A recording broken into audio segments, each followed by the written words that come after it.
این خودش مسئله که اگر تقیةً روزش قبل از مغرب افطار میکنه این صحیحه، به خاطر محل خلاف خودش بین فقها.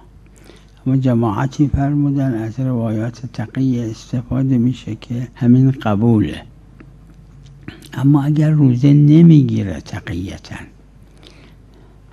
در زمان منصور حضرت صادق صلوات الله علیه پیش منصور عید ثابت شد، حضرت روزشون رو خوردن تقیةً، یعنی روزه نگرفتن.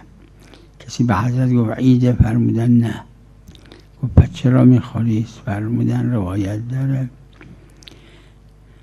لأن افطر یوما من شهر رمضان و اقضیه احب الی من ان یضرب عنقی، که در اونجایی که روزه نگیره تقیةً باید قضا بکنه. این روزه نگرفته، در اونجایی که افطار کرده تقیةً روزه گرفته، فقط قبل از جواز شرعی افطار کرده و عمومات تقیه میگیره.